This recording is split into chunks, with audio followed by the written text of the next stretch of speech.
Muy buenas tardes, colegas médicos, estudiantes y público en general. Yo soy Carmen Taife, yo soy egresada de la Universidad Cayetano. Yo he hecho mi residencia en medicina interna y mi especialidad en neumología en la Universidad de California, San Diego. He hecho también un doctorado en genética humana en la Universidad de Leeds. Y bueno, en primer lugar, agradecer a los organizadores por esta invitación. Es para mí un honor el estar aquí con ustedes y hablarles un poquito más sobre este virus, ¿no? Que es una pandemia a nivel, ¿no? Sabemos eso y yo sé que ustedes han recibido muchas charlas en lo referente al manejo de la hipoxemia, de la insuficiencia respiratoria. Y bueno, pues ahora me han pedido que hable un poquito más sobre el virus. Entonces, el día de hoy hablaremos sobre la patogénesis, la transmisión y los factores de riesgo de este virus. Entonces, vayamos al siguiente slide. No tengo conflicto de intereses. Los temas que vamos a tratar el día de hoy va a ser, hablaremos sobre el agente causal, en este caso el SARS-CoV-2. Hablaremos también sobre otros coronavirus, porque el SARS-CoV-2 no es el único, hay otros coronavirus ahí circulando. Hablaremos sobre la organización genómica, la organización de proteínas, la interacción con el huésped, en este caso con el receptor de la enzima convertidora de angiotensina 2. Hablaremos también un poco sobre la cascada del eje renina-angiotensina y su relación con la enzima convertidora de angiotensina 2. También veremos la expresión de este receptor de la angiotensina 2. Hablaremos también sobre la transmisión, sobre escenarios simulados de transmisión y si el tiempo alcanza, también sobre factores de riesgo. Probablemente esta sea pues una charla de dos partes. ¿Okay? Hablemos un poco sobre la terminología. ¿Qué son los coronavirus? Los coronavirus son unos virus que tienen una apariencia de una corona. Son una apariencia de una corona, tienen puntitas y producen desde un resfriado común hasta neumonías fatales, como en el caso del virus del SARS y del MERS. ¿Qué es el COVID-19? El COVID-19 es la abreviatura de la enfermedad del coronavirus 2019. El SARS-CoV-2 es el coronavirus que produce el COVID-19. ¿Qué es el MERS? Que tanto hemos escuchado. El MERS es un síndrome respiratorio del Medio Oriente, es un coronavirus altamente contagioso que se reportó por primera vez en el año 2012 en Arabia Saudita y tuvo como huésped intermediario al camello. El SARS es el síndrome respiratorio agudo severo, así a secas, que es producido por el coronavirus, el SARS-CoV-1, lo llaman algunos, o el SARS-CoV solamente. Esta neumonía se vio en el año 2003 y se produjo en ese momento un brote global que posteriormente fue muy controlado. Entonces, hablamos ahora de una pandemia. Entonces, para hablar de una pandemia, entonces, también tenemos que ver qué cosa es una epidemia, qué es una epidemia, una endemia o una pandemia. Una endemia es una condición médica que ocurre a una prevalencia constante en una determinada región. Por ejemplo, la malaria en África, podemos predecir la ocurrencia. Pero ¿qué pasa si lo que observamos es mayor que lo predicho? Entonces, en ese caso estamos hablando de un brote. Por ejemplo, si la malaria se presenta más de lo usual y se extiende, ¿no?, en esa misma área, estamos hablando de un brote. Si ese brote se extiende a un área geográfica mucho mayor, estamos hablando de una epidemia. Y si esa condición se disemina globalmente, más bien ahora ya no hablamos de solamente una región localizada, sino pues hablamos de países, continentes, entonces hablamos de una pandemia, que es lo que está sucediendo ahora mismo. Veamos el agente causal. Origen y clasificación de este virus. ¿Cómo nos dimos cuenta de este virus? A finales del 2019 y probablemente un poco más antes, se detectó un clúster de pacientes con neumonía severa en varios hospitales de Wuhan, que es la provincia de Hubei en China. A estos pacientes se les hizo un lavado bronquial y se aisló el virus. Se secuenció y se determinó pues que era un coronavirus, el séptimo que afecta a los humanos. El séptimo, entonces quiere decir que hay otros 6 virus que afectan a los humanos. ¿Y cuáles son estos? Tenemos 4 coronavirus humanos comunes. Tenemos, tienen unas siglas especiales, tenemos acá el 229E, el NL63, el OC43, el HKU1. Estos son, los dos primeros son alfa coronavirus, los dos segundos son beta coronavirus. Estos coronavirus han estado presentes por mucho tiempo, están circulando en la población y solo producen una enfermedad leve, en este caso un resfrío común. A veces pueden producir enfermedad severa también, pero por lo general es una enfermedad leve. Los otros coronavirus son el coronavirus del MERS y el coronavirus del SARS. Y el séptimo ahora, que es el SARS-CoV-2, que es el agente causal del COVID-19. Los coronavirus humanos comunes están distribuidos globalmente y una especie puede predominar, su predominancia puede variar año tras año. Por ejemplo, en esta gráfica mostramos un estudio que se hizo en Estados Unidos sobre la prevalencia de estos virus o coronavirus humanos comunes entre el 2014 y el 2017. Se vio, por ejemplo, que este virus, el OC43, tuvo un pico de prevalencia en enero del 2015 y un pico de prevalencia en enero del 2017. Enero son los meses de invierno aquí, pero su prevalencia bajó en el 2016. Entonces, en el 2016 más bien hubo picos de otros virus. Entonces, quiere decir que hay una variación anual en la prevalencia de estas especies de coronavirus humanos comunes, hacen un pico en invierno y la circulación puede variar año tras año.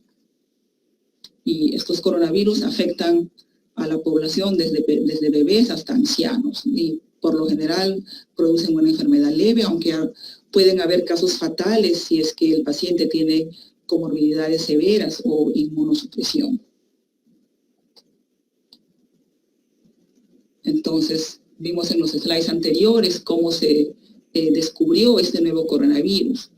Entonces, a inicios de año, diferentes investigadores reportaron secuencias de este coronavirus y este estudio publicado en el ProCITES en abril estudió o analizó la filogenia de unas 160 secuencias del SARS-CoV-2 y se determinó pues que habían 3 grupos principales, el grupo A, el grupo B y el grupo C.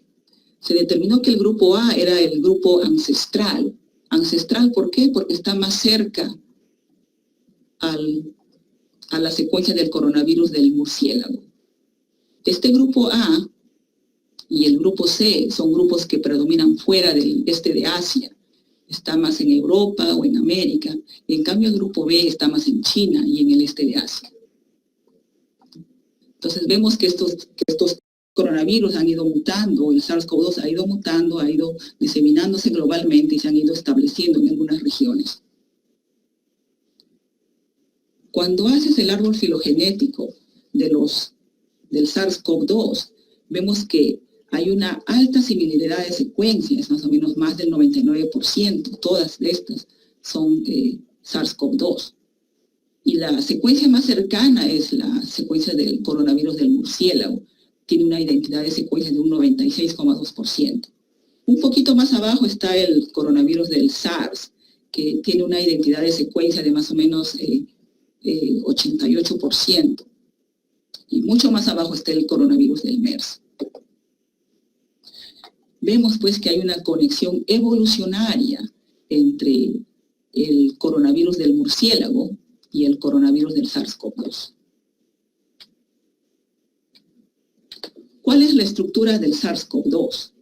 El genoma del SARS-CoV-2 tiene unas 29.000 pares de bases y tienen 3 proteínas estructurales mayores. La principal proteína es la proteína del spike, la proteína S, que es requerida para la entrada del virus a la célula. Tenemos también la proteína M, que es la proteína de membrana y a su vez es la más abundante proteína estructural. La tercera proteína estructural es la proteína E, la proteína de envoltura, que es la más pequeña. También tenemos la proteína de la nucleocápside, que es codificada por el gen N, y esta pues se asocia a la cadena de RNA de cadena simple, y acá tenemos la bicapa lipídica. Estudios de microscopía electrónica han determinado un pleomorfismo en el tamaño de los viriones. Los viriones pueden medir entre 60 a 140 nanómetros, y también hay un pleomorfismo en la proteína del spike. Estas pueden medir entre 9 a 12 nanómetros. Veamos ahora la organización de los genes y las proteínas de diferentes coronavirus. Esta gráfica pareciera complicada, pero en realidad no lo es. Tenemos acá la organización genómica de una partícula viral. Tenemos acá el extremo 5', el extremo 3'. El extremo 5' de los coronavirus codifican para una proteína que se llama poliproteína AB. Esta poliproteína AB posteriormente va a ser dividida o clivada en 16 pequeñas proteínas que son no estructurales, pero son importantes para la regulación de la transcripción y la replicación del virus. En el extremo 3' tenemos la región de las proteínas estructurales. Tenemos acá el gen S, que es la proteína el gen del spike, la E, la M y la N. Y entre esos genes hay otros genes que se llaman genes accesorios. Si ampliamos la región del 3', entonces vemos acá ahora a nivel de proteínas la proteína S, E, M, N, y entre ellas vemos estas regiones azules. Esas regiones azules son las proteínas accesorias. Esas proteínas accesorias son específicas de especie. En otras palabras, nos va a determinar qué tipo de grupo de coronavirus estamos hablando. Dependiendo de la organización y la distribución de estas proteínas accesorias, pues algunas van a ser los alfa coronavirus o beta coronavirus o gamma coronavirus. Entonces, acá tenemos el MERS, tenemos acá el SARS y acá una secuencia del murciélago. Entonces, simplemente nos da una idea de cuál es la organización genómica de diferentes coronavirus. Dentro de toda la región del coronavirus hay una región más importante, que es la región de la proteína del spike. Tenemos aquí la secuencia de nucleótidos, desde el nucleótido 1 hasta el 29.900 del coronavirus, en este caso del SARS-CoV-2. Si ampliamos la región del spike, vemos acá una secuencia de 1.285 aminoácidos. La proteína del spike tiene dos dominios, el dominio S1 o la subunidad S1 y la subunidad S2. La subunidad 1 es la que se va a unir al receptor, y esta subunidad 1 tiene una región que se llama el RBD, que es el dominio de unión al receptor. Este dominio de unión al receptor es la que va a interactuar con la enzima convertidora de angiotensina 2. ¿Y cuál es la particularidad de esta región en el SARS-CoV-2? Es que esta región tiene unas mutaciones en los residuos de contacto del spike, que no se ven en los demás coronavirus. Por ejemplo, se hizo acá un alineamiento de las proteínas del SARS-CoV-2 humano, se las comparó con la secuencia del pangolín, del coronavirus, del murciélago y del coronavirus de diferentes tipos de murciélagos y el SARS. Y se determinó pues que hay mutaciones que solamente están en el SARS-CoV-2.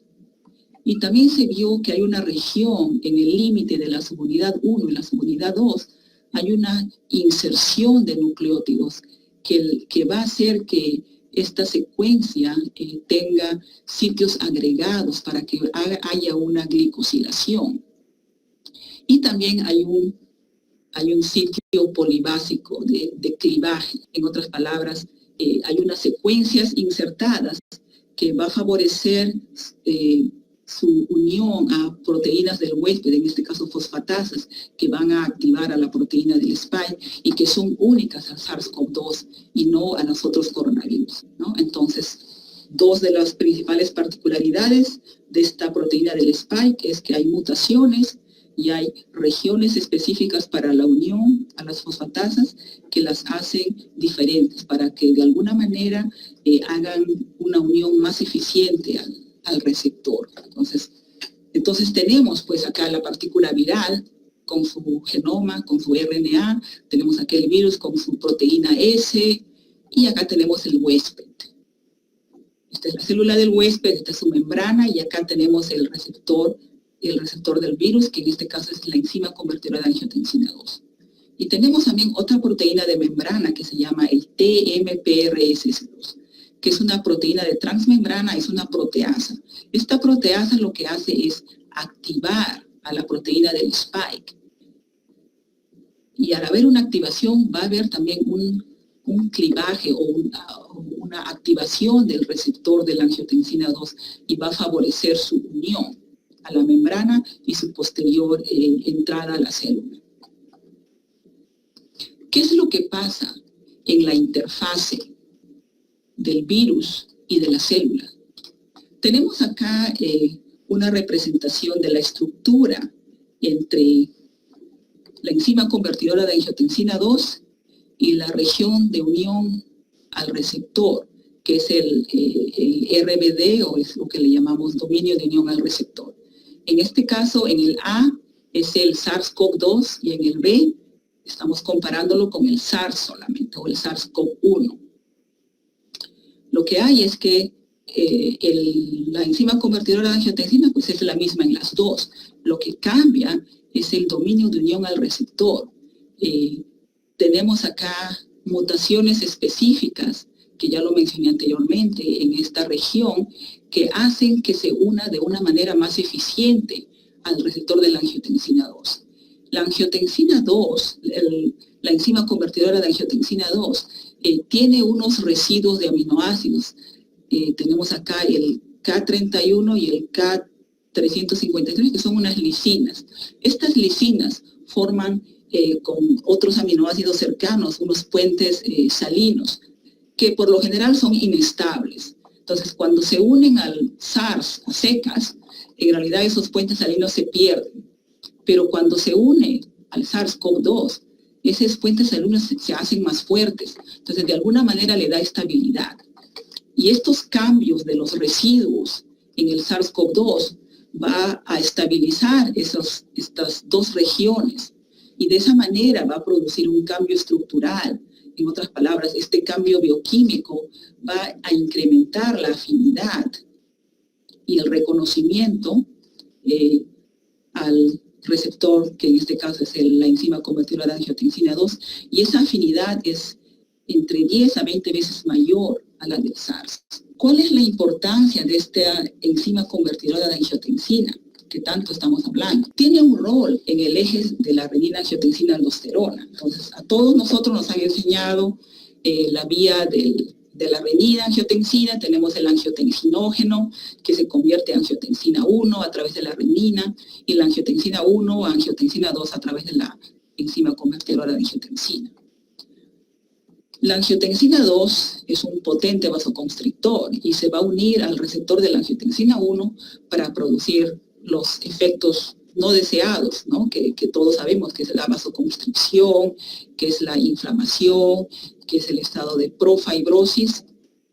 Y por eso tenemos, o sea, si tenemos un paciente con esta vía que está sobreregulada, entonces va a haber presión alta. Entonces a ellos se les da los inhibidores de la enzima convertidora de angiotensina, que va a actuar a este nivel y se va a controlar, entonces va a haber menos presión. Y si quieres hacer un control a nivel de receptor, le añades pues los bloqueadores del receptor de la angiotensina. Pero esta no es toda la historia, porque esta vía también es regulada a través de la enzima convertidora de angiotensina 2. La enzima convertidora de angiotensina 2 va a catalizar la angiotensina 1 y la va a convertir a angiotensina 1,9. La angiotensina 1,9 se va a convertir a angiotensina 1,7 a través de la enzima convertidora de angiotensina. Y esta angiotensina 1,7 va a actuar en la cascada del MAS, que es una proteína quinasa, para favorecer el otro efecto, ¿no?, de la vasoconstricción, que en este caso es la vasodilatación, la antiinflamación y la antifibrosis. También vemos que la angiotensina 2 se puede convertir a angiotensina 1,7 con la misma enzima, con la enzima convertidora de angiotensina 2, con el receptor del SARS-CoV-2. Entonces, la angiotensina 2 va a ir a este lado y va a potenciar la cascada del MAS. Entonces vemos pues que el ACE2 tiene un efecto benéfico, ¿no?, porque va a favorecer la cascada hacia el otro lado. Se han hecho estudios de ratones deficientes en la enzima convertidora de angiotensina 2. Estos ratones deficientes exhiben una mayor fibrosis cardíaca, tienen un remodelamiento patológico del corazón después de un modelo de infarto, y esos cambios se revertieron cuando hubo una sobreexpresión de la enzima convertidora de angiotensina 2. Entonces, pues, tiene un rol protector. También se han hecho estudios en pacientes con fibrosis pulmonar idiopática. En estos pacientes se ha visto que los niveles del RNA mensajero de la enzima convertidora de angiotensina 2 y la proteína e incluso la actividad enzimática de esta enzima convertidora de angiotensina 2 está disminuida. Entonces podemos ver pues que de alguna manera el SARS-CoV-2 se une a este receptor, ¿no?, que es muy importante para los humanos. Ese efecto cardioprotector se pierde luego de su unión al virus. Entonces, tenemos aquí en esta gráfica, ¿no?, el ACE2, que es la enzima convertidora de angiotensina 2. Entonces, estas se van a consumir cuando el virus se une a ellas. Entonces, ya no va a haber el ACE2, porque todas van a estar con el virus. Entonces, va a haber entonces la cascada se va a ir al otro lado. Va a haber una predominancia en el lado de la angiotensina 2 y va a haber una disminución de la angiotensina 1,7, ¿no? Entonces va a haber más hipertrofia, fibrosis, hipertensión e inflamación. ¿Cuál es el ciclo de este virus en la célula del huésped? Sabemos que el virus se une con la proteína a través de la proteína del spike, se une al ACE2, que es el receptor de la angiotensina 2, del receptor de la enzima convertidora de angiotensina 2, se une y va a entrar a la célula a través de la endocitosis. Después va a haber una liberación del genoma viral, va a haber una transcripción de las poliproteínas, va a haber replicación del RNA, vamos a tener replicación genómica y replicación subgenómica, que al final van a llevar al ensamblaje de más viriones, y estos viriones se van a eliminar de la célula a través de la exocitosis. Entonces, al inicio, en los estadios tempranos de la infección del COVID-19, las células epiteliales, los neumocitos tipo 1, tipo 2, las células endoteliales van a ser infectadas, ¿no?, con el SARS-CoV-2. Entonces va a haber inflamación temprana, va a haber activación de células inflamatorias y una liberación inicial de citoquinas proinflamatorias. En el estadio un poco más tardío del COVID-19, va a haber esta persistente inflamación, ¿no?, como resultado, y va a dar como resultado a un daño estructural. Entonces va a haber un engrosamiento del intersticio, va a haber incremento de la permeabilidad y va a ocurrir edema. También va a ocurrir activación de la cascada de la coagulación, va a haber formación de trombos. En el siguiente slide vamos a ver la interfaz entre el alveolo y el endotelio. Aquí a la izquierda es un espacio alveolar con células endoteliales normales. Aquí en el derecho vemos lo que el COVID-19 hace, ¿no? Hay incremento de la permeabilidad vascular, hay edema pulmonar, hay activación de la coagulación, y que de manera excesiva va a conducir a la coagulación intravascular diseminada y formación de trombos y más activación de células inflamatorias, más liberación de citoquinas y lo que todos sabemos, la tormenta de citoquinas. Estudios en patología de las lesiones pulmonares ha visto que al inicio pues hay una injuria pulmonar aguda. Esta es una representación de los alvéolos a una magnificación de 100 y acá tenemos a una magnificación de 200 de hematoxilina eosina y pues hay membranas hialinas. Después tenemos también que hay daño vascular. Tenemos acá unos microtrombos en estas arteriolas del pulmón. Y también hay inflamación. Este es un corte de una tráquea y vemos aquí que en la submucosa hay infiltración de polimorfonucleares. Este es un slide en el que muestra la citología de un fluido pleural de pacientes con COVID-19. Acá tenemos estas células mesoteliales que son dismórficas, tienen un núcleo gigante. Y en el slide B tenemos una célula sincitial con muchos núcleos. Estos hallazgos son compatibles con una infección viral. Y cuando se hizo el RT-PCR de ese líquido, pues salió SARS-CoV-2.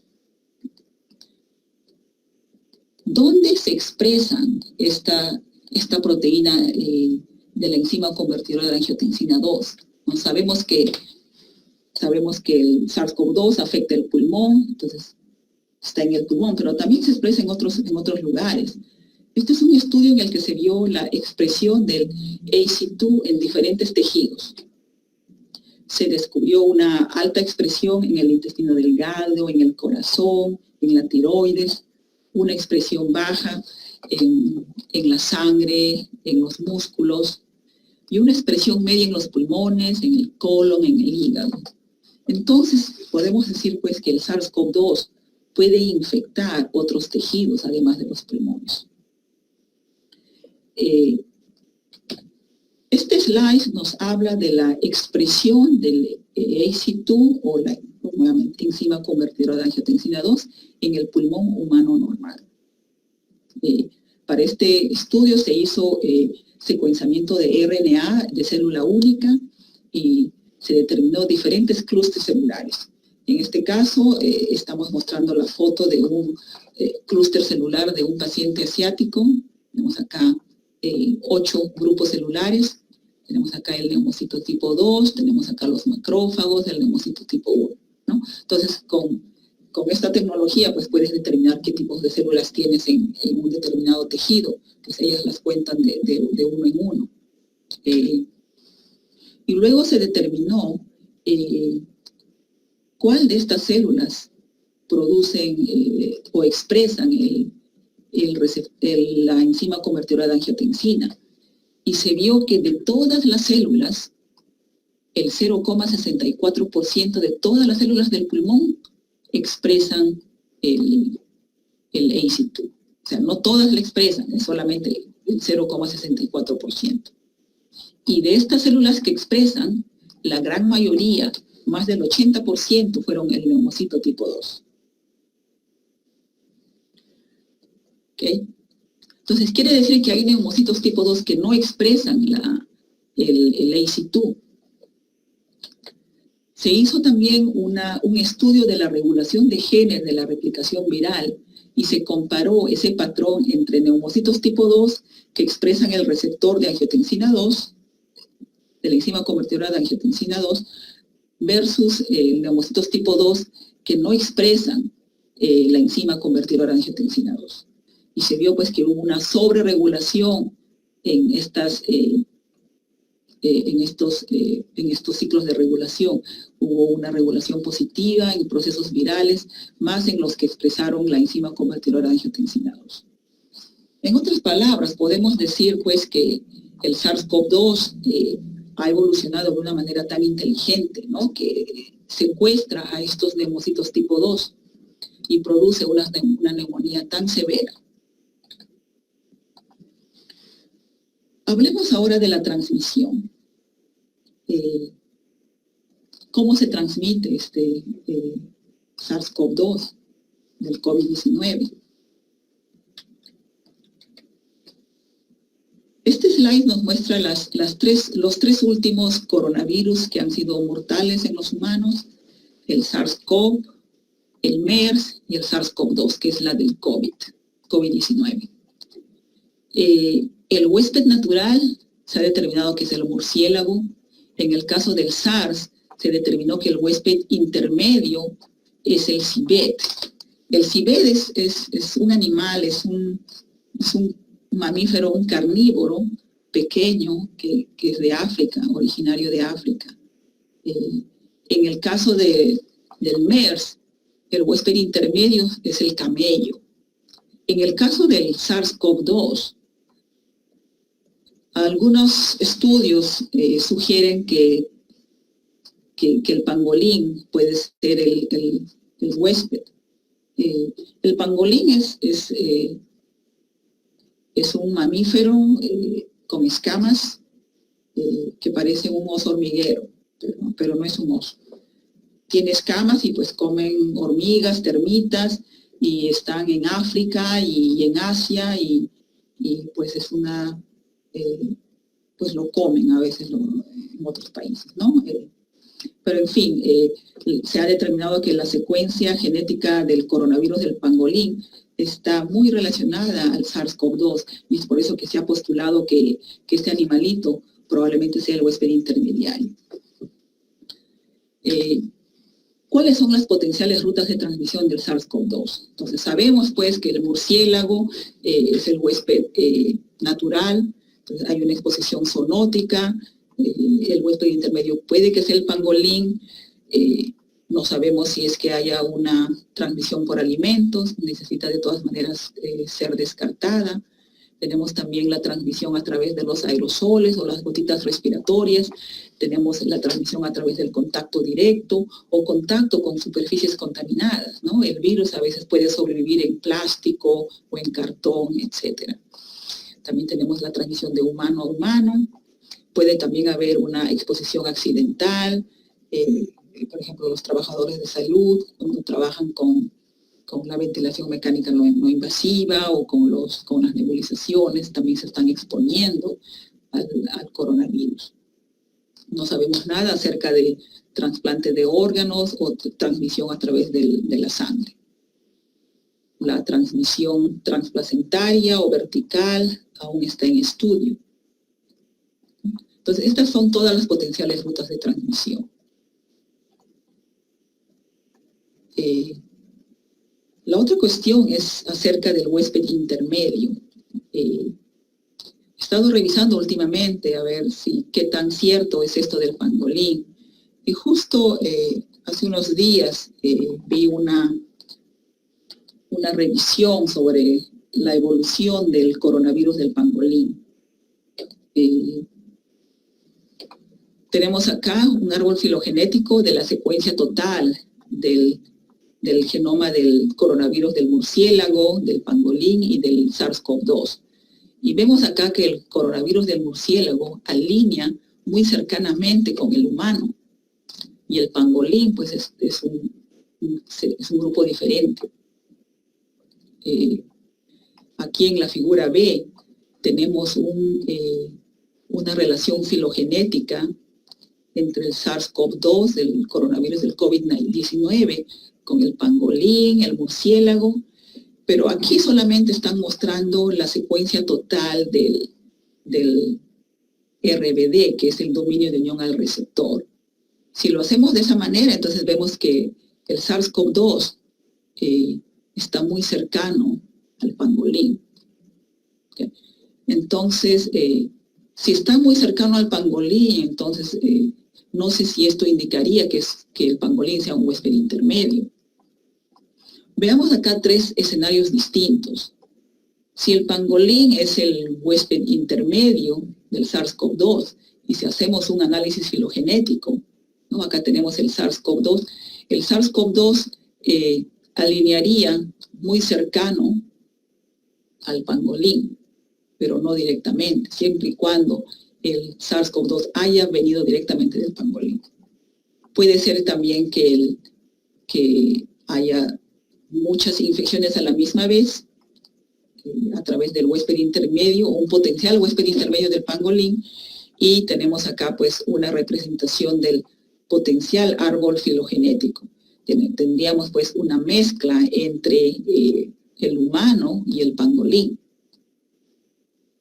Lo otro es que no haya huésped intermedio. ¿Qué pasa si es del coronavirus, del murciélago, saltó al pangolín y a la misma vez saltó al humano? ¿Cuál sería la distribución del árbol filogenético? Pues el pangolín y el humano pues tendrían el mismo nivel. En otras palabras, tenemos acá que el humano agrupa solamente entre ellas y casi muy cercano, el más cercano directo sería el murciélago. ¿Okay? Y un poquito más abajo estaría el pangolín. Pues sería pues como una especie de primos. Y vemos pues que este escenario 3 es más parecido a este, ¿no? Que este es el árbol filogenético del SARS-CoV-2 comparado con el coronavirus del murciélago y el pangolín. Entonces la distribución es parecida a esta, ¿no? Tenemos el humano y el murciélago. ¿Por qué? Porque probablemente descienda directamente de él. Probablemente no haya huésped intermedio, no lo sabemos, ¿no? Aún hay muchos estudios, ¿no?, que se están llevando a cabo y pues hasta ahora podemos decir que no hay respuesta, no sabemos si realmente es un huésped intermedio o no. Ok, vayamos ahora un poco sobre la detección de la infección. Okay, estamos hablando ahora de transmisión. Esta es una gráfica, seguro ustedes ya lo han visto. Tenemos acá en esta línea el inicio de los síntomas, una semana antes, 2 semanas antes, una semana después y así. Las pruebas moleculares, en otras palabras, las pruebas de PCR o RT-PCR, van a ser positivas antes del inicio de los síntomas. Van a permanecer positivas hasta por lo menos unas 2 semanas o un poquito más. Y después de ahí va a decaer. Las pruebas rápidas que tanto se habla, ellas van a empezar a ser positivas a partir de la 2ª semana. O sea, quiere decir que si a alguien le toman una prueba rápida que sale positiva, entonces probablemente esta persona ya ha estado infectando por lo menos un par de semanas antes. Y probablemente su periodo de infectividad también haya bajado. La sensibilidad del RT-PCR o el qPCR varía dependiendo de dónde obtienes esas muestras. Si las muestras son obtenidas a través del lavado bronquialveolar, tienes una mayor sensibilidad. También la siguiente que sigue es muestra de esputo o hisopados nasales. Las más pobres son el cepillado a través del broncoscopio o los hisopados faríneos. Esos son los más pobres. Veamos acá cuál es el curso de la enfermedad. Tenemos un periodo de incubación, tiene una mediana de 5 días, pero va entre 2 hasta 14 días, lo que he revisado. Después hay una fase de enfermedad aguda, leve, que es hasta unos 10 días. Después viene una fase inflamatoria, una fase subaguda que la llaman, donde hay el síndrome de distrés respiratorio.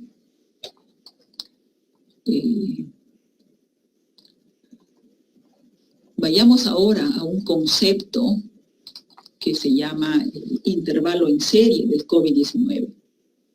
¿Qué es el intervalo en serie? El intervalo en serie es el tiempo que demora entre el inicio de la enfermedad de un caso primario, en este caso que es el infectante, al inicio de enfermedad en el caso secundario, que es el infectado.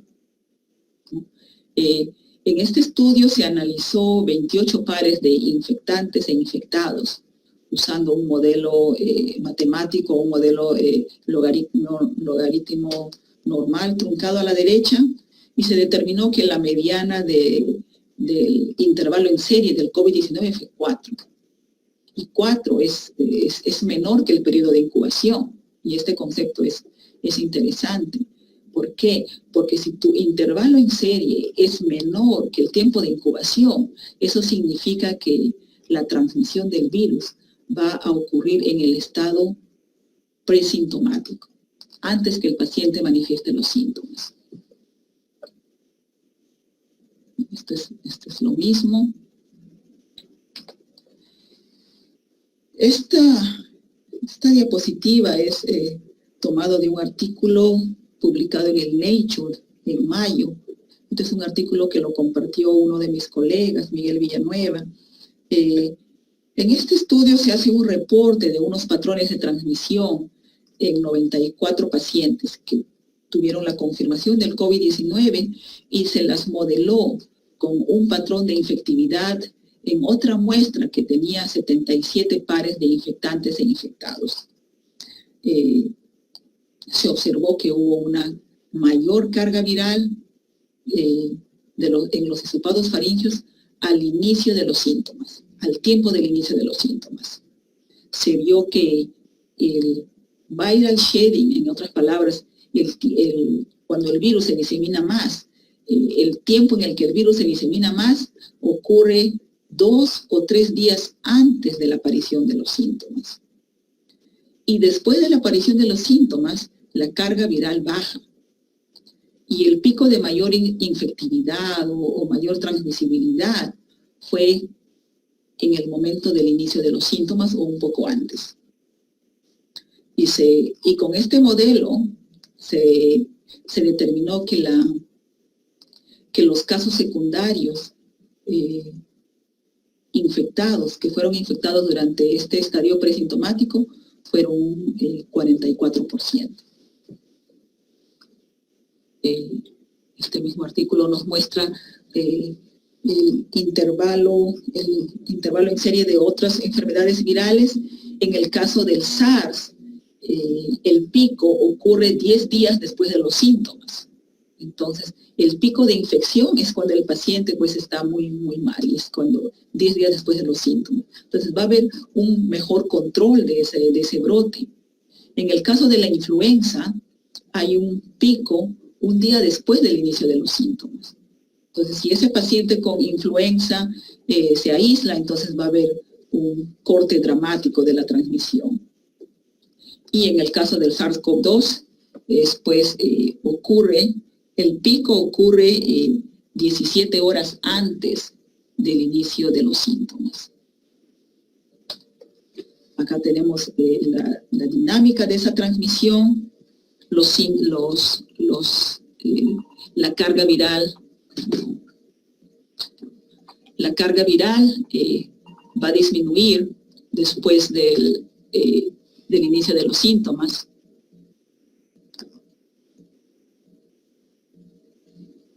La carga viral va a disminuir a partir del inicio de los síntomas y no hay diferencia entre enfermedad leve, moderada o severa. Igual la carga viral va a disminuir. La carga viral en este caso está medida a través del CT, que es el Cycle Threshold, el RT-PCR. A mayor CT quiere decir que hay menor carga viral, ¿no? Y el 40 es el tope. Y no hay diferencia en severidad, en sexo o grupos de edad en esta población. ¿Okay? Entonces, pues, una vez que se inician los síntomas, la carga viral baja. Y se determinó en este otro estudio que puedes aislar virus hasta unos 8 días después del inicio de los síntomas. Después de ahí, no. Y justo también coincide con la negativización de las pruebas moleculares. Como vemos, pues, la transmisión ocurre de persona a persona, contacto cercano, y hay varios factores que van a determinar la eficacia de la protección contra las gotitas respiratorias o los aerosoles. Tenemos mascarillas que tienen diferente material, diferente número de capas. Entonces, esas de alguna manera nos van a proteger en mayor o menor medida contra la transmisión. Tenemos acá un estudio donde se compara de qué manera estas mascarillas pueden proteger a uno en un modelo simulado de una tos. Si no te cubres con nada, entonces la tos va a viajar más o menos unos 2,4 metros. Si usas una bandada, que es como una especie de un polo elástico, la tos va a viajar, ¿no? La tos que sale de ti va a viajar hasta 1 metro. Si usas pues una especie de un pañuelo doblado, la tos va a viajar unos 40 centímetros. Si usas una máscara quirúrgica, esas máscaras comerciales, si toses, todavía va a salir las gotitas, pero no van a ir muy lejos, solamente se van a quedar en unos 20 centímetros. Y en este estudio se determinó que las mascarillas que uno los puede, esas cosero, esas mascarillas acolchadas de algodón, de 2 capas, pueden incluso tener una mejor protección que las máscaras comerciales. La tos viajó solamente 6 centímetros. El siguiente slide es un slide en el que se ve la minimización de la dispersión de las gotitas y aerosoles en 3 escenarios. Si hablas, si toses o estornudas. Si no llevas máscara, vemos que allí un estornudo pues disemina muchas gotitas. Conforme vas usando diferentes tipos de mascarillas, entonces la protección es mucho mejor. Entonces, tenemos acá la máscara quirúrgica que en este estudio determinó que protege un poco más que las mascarillas hechas de algodón y que tienen 2 capas.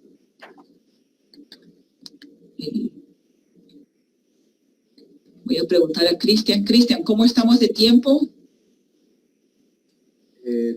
Tenemos 7 minutos, doctora. Cristian. Sí, doctora, tenemos 7 minutos. Ok, vamos a hablar un poquito más, ¿ok? Este es otro estudio en el que se determinó la viabilidad del virus en diferentes superficies. Tenemos acá los títulos de los virus viables en comparación con diferentes superficies. Tenemos acá el cobre, el cartón, el acero y el plástico. El rojo es el SARS-CoV-2 y se comparó con el SARS-CoV-1 que está en azul. El SARS-CoV-2 fue más estable en el plástico y en el acero, más estable que en el cobre o el cartón. Y el virus viable fue detectado incluso hasta 72 horas después, ¿no? de hacer un raspado de esas superficies para hacer un cultivo viral.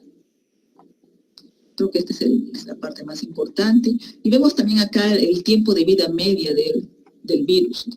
El tiempo de vida media en el cobre es un poquito bajo, en el SARS-CoV-2 es más o menos menos de 1 hora. Es más o menos 4 horas en el cartón, 6 horas en el acero y unas 7 horas en el plástico. ¿Okay? Entonces, el mensaje de esta diapositiva es que el virus puede permanecer viable en diferentes superficies, ¿no? Por eso es importante hacer una limpieza de estas superficies a las que tenemos más contacto. Lo siguiente que veremos es lo que mencioné al inicio, que es el R0. El R0 es lo que llamamos el número reproductivo básico. El número reproductivo básico indica el número promedio de infecciones secundarias que va a ser producida por una persona infectada en su periodo infeccioso. El R0 del SARS-CoV-2, basado en un estudio de este crucero del Diamond Princess, es de 2,2. Diferentes estudios han encontrado diferentes valores del R0. Algunos lo han encontrado alrededor de 1,5 y otros de 6. Y la razón de esta baja concordancia es variable, ¿no? Porque toman diferentes variables, hay diferentes métodos de simulación, hay diferentes métodos de estimación. Se ve que si el R0 es menor de 1, entonces probablemente ese brote esté controlado, y si es mayor de 1, pues no, porque la transmisión sigue. Entonces, como no es tan fácil controlar el R0, entonces tenemos otra variable ahora. La otra variable es lo que llamamos el número reproductivo control. o el RC. El número reproductivo control es el valor del R, pero en presencia de medidas de control, como por ejemplo el aislamiento, la detección temprana de los casos, etc. Y si el número reproductivo control es menor de 1 en forma sostenida, podemos decir que la enfermedad eventualmente va a ser erradicada. El siguiente slide nos habla de unos brotes simulados en distintos escenarios de transmisión. Vemos, por ejemplo, acá el número de casos iniciales, ¿no? Tenemos acá en el eje de las I's, tenemos cuánto del brote es controlado, y en el eje de las X, los contactos que son rastreados. Si solamente hay 5 casos de infectados, entonces, sin siquiera hacer un rastreo de los contactos, tú ya tienes controlado más del 40% del brote. Pero si ves que el número de pacientes infectados se incrementa, entonces va a ser un poquito más difícil. Si tienes 40 pacientes infectados, si tú controlas el 60% de los, si rastreas al 60% de ellos, solamente vas a controlar casi un 20% del brote. ¿Okay? Entonces, a mayor número de casos iniciales, por más que hagas rastreo de contactos, va a ser más difícil tener controlado ese brote. Esta es otra simulación, dependiendo cuánto te has demorado para aislar los casos. Si te demoraste muy poco, o sea, detectaste un caso sintomático y lo aislaste después de un día, o si te demoraste una semana, qué sé yo, si es más largo. Vemos acá si es corto, si hubo un retardo corto en el inicio del aislamiento, ¿no? Si haces un rastreo de un 40%, vas a tener controlado al menos un 20%. Si haces el mismo número si es largo, si te has demorado mucho, si rastreas solamente un 40%, no va a llegar ni al 5% de control del brote. Entonces, cuanto más te demores en rastrear a tus contactos, en aislarlo, vas a tener más problemas controlando ese brote. Tenemos también acá otras variables. ¿Qué pasa si la transmisión ocurre antes de los síntomas?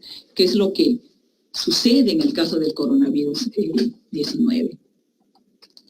Si la transmisión es menos del 1%, es decir, cuando es muy pobre, ¿no? Es muy poquita. Si la transmisión es menos del 1% antes de los síntomas, si tú rastreas un 40%, vas a tener menos del 40% del ataque controlado.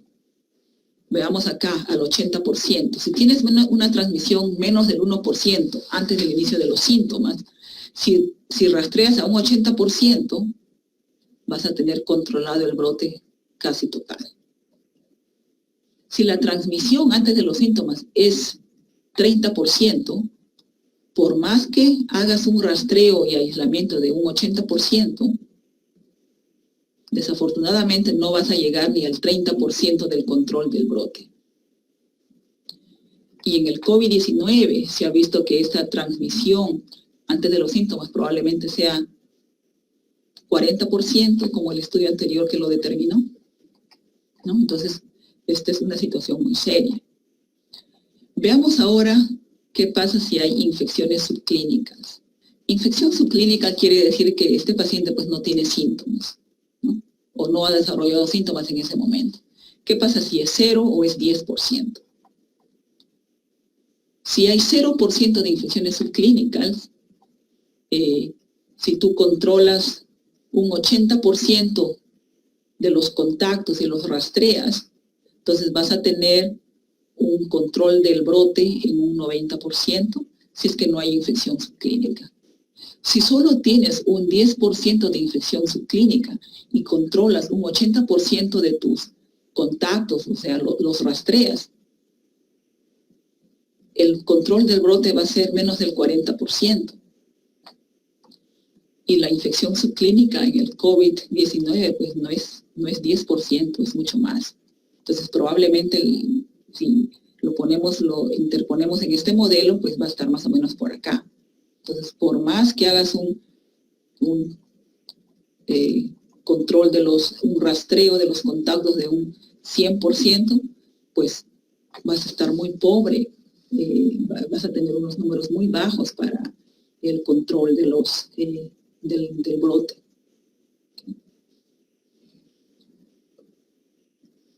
Veamos ahora un poquito más sobre la transmisión.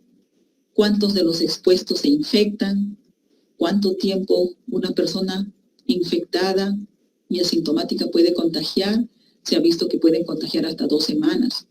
Y al final, pues, esta transmisión va a depender de varios factores. Entonces, va a depender del comportamiento del virus en la comunidad. Entonces, al inicio, cuando el virus se introduce en una comunidad, no es muy prevalente, entonces pues va a ser un poquito bajo, pero conforme pase más tiempo, el virus se va a diseminar más, entonces va a haber una mayor transmisibilidad. También depende si el huésped es sintomático o asintomático. Pues si es una persona que es sintomática, entonces probablemente pues, se va a aislar y de alguna manera va a bajar un poquito la transmisión en esa comunidad. Pero si es asintomático, pues va a pensar que está normal y va a seguir interactuando con más personas y va a diseminar la transmisión. También depende cuánto tiempo estás enfermo, cuánto tiempo vas a ser infeccioso. Depende también de la agresividad del virus y depende también de la susceptibilidad del huésped. El riesgo de transmisión dependiendo de las situaciones, ¿no? Acá tenemos este slide, nos muestra un resumen de la transmisión del SARS-CoV-2, por ejemplo, en comidas, en restaurantes. Tenemos acá en este ejemplo, casi todos son estudios hechos en China. Tenemos acá 8 personas que estuvieron en esa reunión o en esa comida y los 8 se infectaron. Tenemos acá otros 13 que comieron en una casa y solo 4 se infectaron. Entonces, al hacer el pool de los totales infectados y el número de personas, se determinó pues que hay que esa transmisibilidad es más o menos, a un contacto cercano es más o menos de un 35%.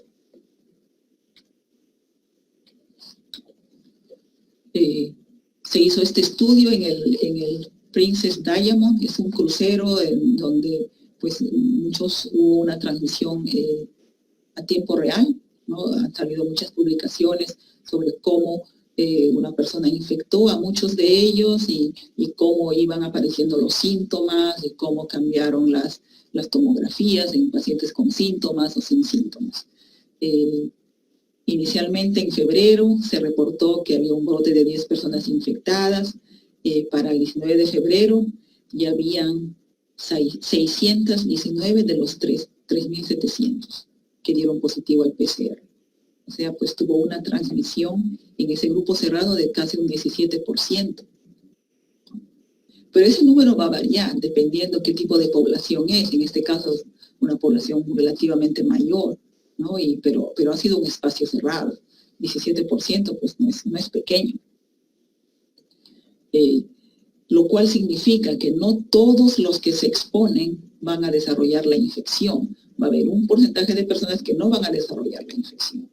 Pero obviamente este número se va a incrementar dependiendo qué tan cercano haya sido ese contacto o qué tan infeccioso es el caso primario, ¿no? Tenemos reportes de infectadores, personas que infectan a decenas o centenas de huéspedes, ¿no? Entonces eso varía. Y de los que se infectan, ¿okay? Los que hacen el test positivo, la mayoría de ellos van a ser asintomáticos, casi un 80%. Y de los que tienen síntomas, en promedio, la mayoría van a ser síntomas leves, 80% leves. Un 15% van a ser síntomas severos y un 5% van a ser los severos o los críticos. Ok, entonces voy a ver el tiempo, porque probablemente continuemos esta charla para la siguiente vez. Cristian, ¿cómo vamos de tiempo? Tenemos tiempo, doctora, no hay ningún problema. Oh, ¿en serio? Oh, pues perfecto, sigamos entonces. El siguiente slide es un artículo que me pareció muy bonito, fue publicado en el New England al inicio de la pandemia en Nueva York.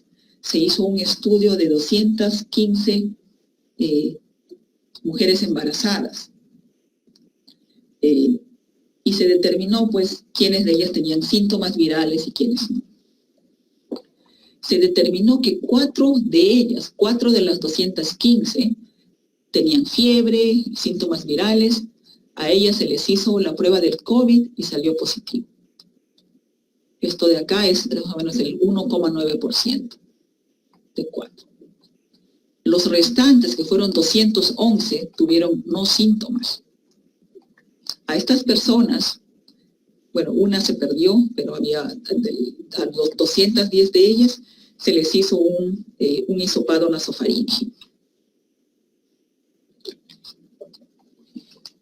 Se les hizo un hisopado nasofaríngeo y la gran mayoría fue negativa, 86% negativo, pero un 13% fue positivo, en otras palabras, fueron positivos asintomáticos. Entonces vemos la prevalencia total en estas 215 embarazadas. Si tomemos 4 más 29 es 33, ¿no? Entonces, esta es la prevalencia. 4 más 39, pues tenemos, es más o menos un 15 y algo por ciento de prevalencia del COVID-19 en esa comunidad al inicio de la epidemia en Nueva York. Y la gran mayoría asintomáticas. Un pequeño porcentaje sintomáticas. Y se hizo el seguimiento a estas personas que fueron asintomáticas, ¿okay? Porque el hecho de que son asintomáticos no significa que van a ser asintomáticos durante el curso de la enfermedad o durante el curso de la permanencia de la positividad en los test moleculares. Algunas personas que son positivas, sin síntomas, van a desarrollar síntomas en el transcurso de los días, pero no todos, ¿no? En este caso, aunque el seguimiento no fue tan largo, de las personas que fueron positivas, de estas 29 que fueron asintomáticas, 2 de ellas tuvieron fiebre y se determinó que fue debido a una endometritis y se les dio antibióticos. Una tercera persona, que viene a ser un 3,4% de esto, se determinó que fue por el COVID. Y a esa persona, o sea, los síntomas de fiebre fue debido al COVID, no debido a otra cosa, y se le dio solamente manejo de soporte.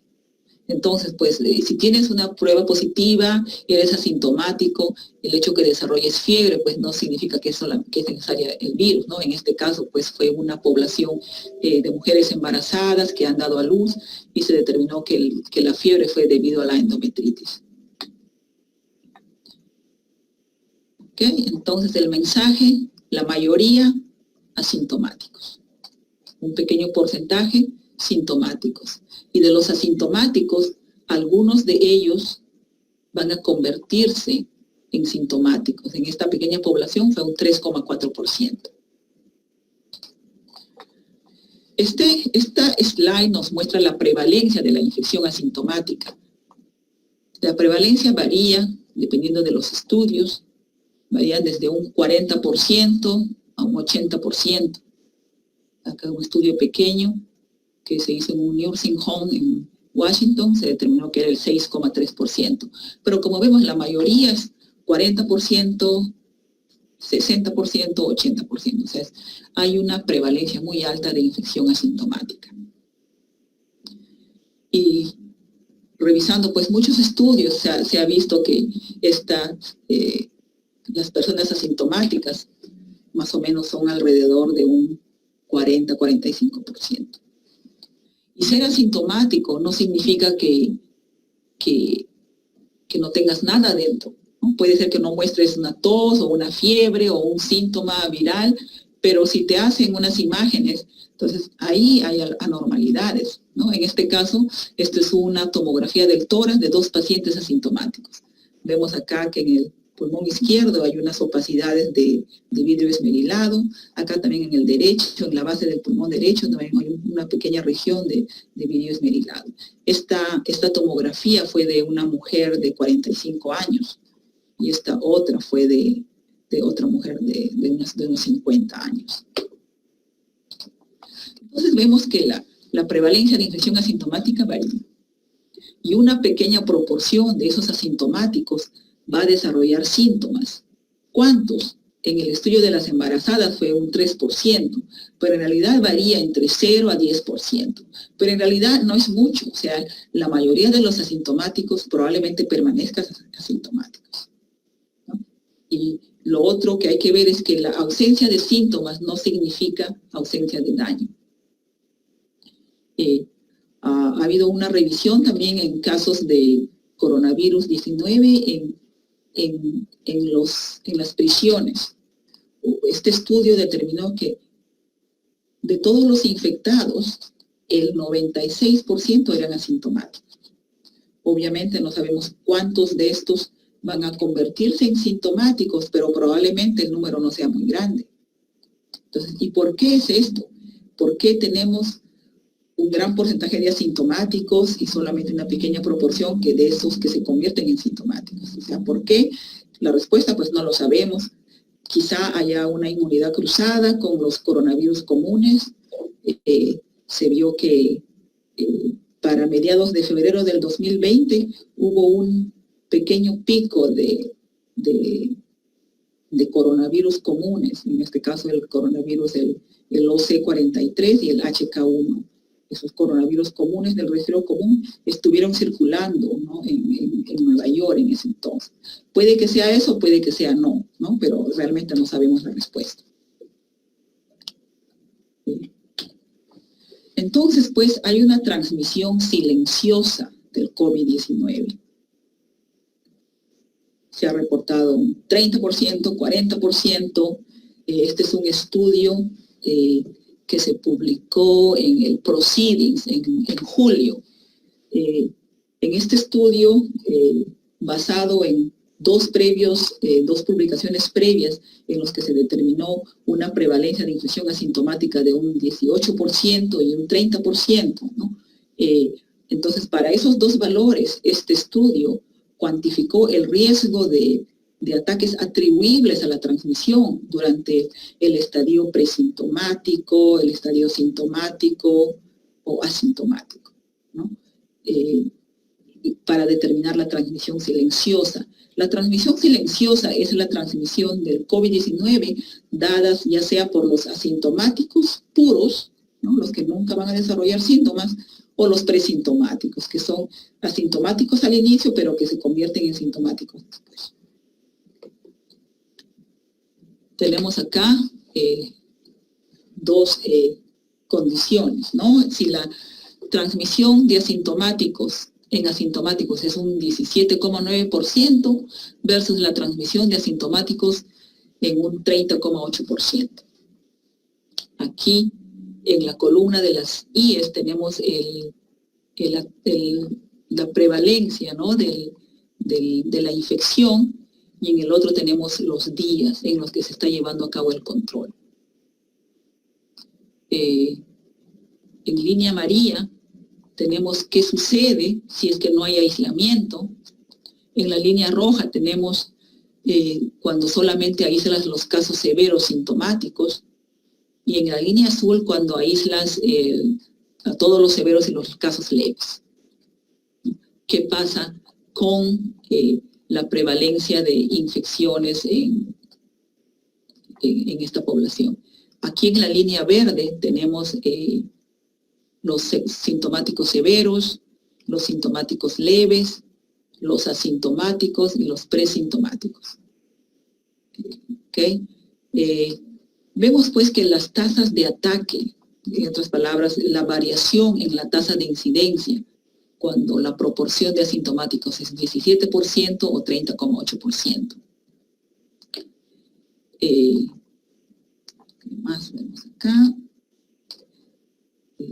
La mayoría de la transmisión es atribuible a personas que no exhiben síntomas, ¿no? Si tú aíslas a los casos severos y a los leves, vemos pues que la transmisión que es atribuible a los presintomáticos, que en este caso es el color medio púrpura y el azul, que es el asintomático, es más o menos la mitad, ¿no? O sea, la mitad de la transmisión va a ser debido a los presintomáticos y asintomáticos. Tenemos acá, si es que la prevalencia de los asintomáticos es 30,8%. Entonces tenemos la fase presintomática, va a contribuir más o menos a un 47% todo esto. Y la fase, y los asintomáticos van a contribuir a un 6,6%. Entonces, eso significa que aún con aislamiento inmediato de todos los casos sintomáticos, esto será insuficiente para controlar los brotes. La tasa de ataque, en otras palabras, la prevalencia de la enfermedad va a permanecer más o menos en tenemos acá un 30%, a pesar que has aislado a todos los sintomáticos. Entonces, vayamos a otras condiciones. En esta diapositiva vemos la transmisión silenciosa del virus cuando el porcentaje de asintomáticos ya sea es 17% o 30,8%. Acá tenemos la prevalencia de la infección y acá tenemos el porcentaje de casos infecciosos que tú debes aislar para tener control de la enfermedad. Vemos pues que si el porcentaje de asintomáticos es un 17%, para que controles, ¿no?, para que la tasa de ataque sea menos del 1%, tienes que controlar por lo menos un 36% de tus infecciones silenciosas. En otras palabras, tienes que aislar, aparte de los casos sintomáticos, tienes que aislar a un 36% de los presintomáticos y asintomáticos. Y si la prevalencia de los asintomáticos es un 30,8%, tienes que aislar a un 42%. Entonces, estos resultados indican que la transmisión silenciosa de la enfermedad durante las etapas presintomáticas y asintomáticas son responsables de más de la mitad de las tasas de ataque en este brote del COVID-19. Entonces, además, esta transmisión silenciosa por sí sola puede sostener estos brotes, aun si controlas todos los casos con síntomas. Vemos entonces que es importante conocer quiénes son los asintomáticos. La única forma de hacerlo es hacer pues pruebas moleculares en forma masiva, aunque no creo que eso sea costo efectiva, ¿no? Porque algunos países pues no tienen los fondos para hacerlo, ¿no? Pero yo creo que es una manera de controlar hasta antes que llegue la vacuna, ¿no? Veamos los factores de riesgo. Entonces, todos sabemos, muchos estudios han determinado que la diabetes, la hipertensión, la obesidad son factores de riesgo, ¿no? Entonces, la diabetes, la obesidad, la hipertensión ocurre pues en muchas personas, ya sea por tienen un factor genético o factor ambiental, ¿no? Y eso pues las hace obesas, las hace diabéticas, y son estas personas las que tienen mayor riesgo de desarrollar el COVID-19. La siguiente diapositiva es un estudio que se hizo en España e Italia.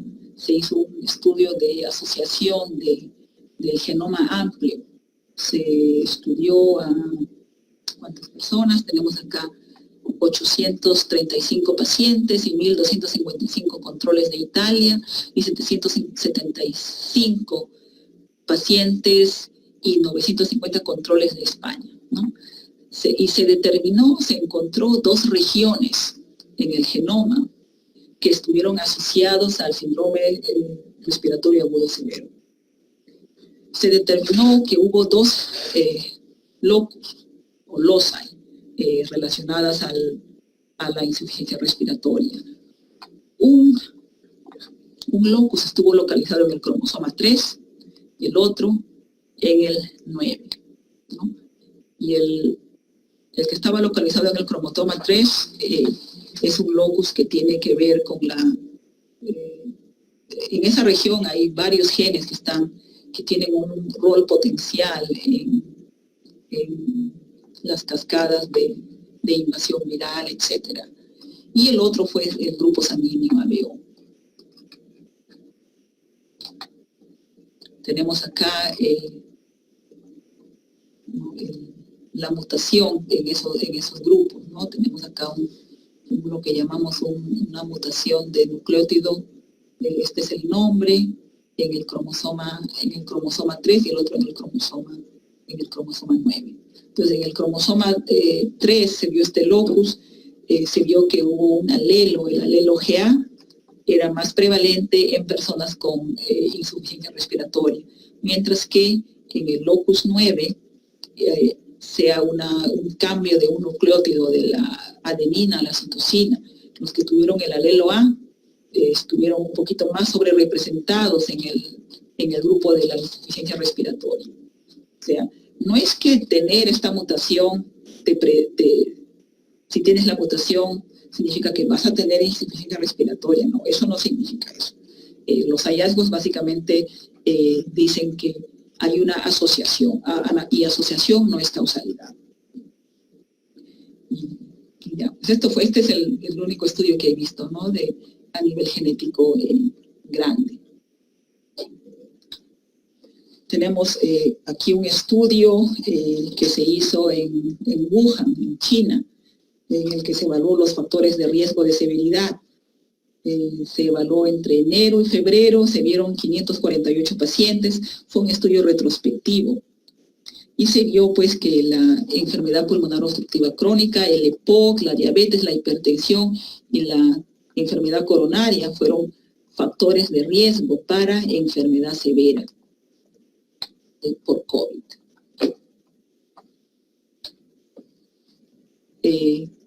¿Y cómo determinaron qué pacientes son severos y qué pacientes no son severos? Eso lo hicieron utilizando las guías de la American Thoracic Society, que es la definición de una neumonía de la comunidad severa, es si tienes 3 criterios menores o un criterio menor. Un criterio mayor es si tienes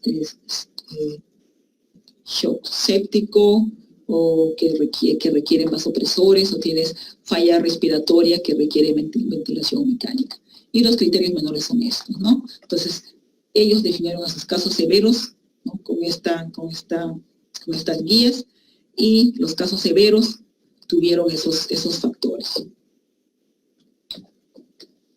Y también se vio pues que la edad es otro factor de riesgo, ser mayor de 65 años, ser hipertenso, y algunos labores de laboratorio también de alguna manera como que predijeron severidad, ¿no? Aunque este estudio fue algo retrospectivo, ¿no? A otros estudios lo han corroborado.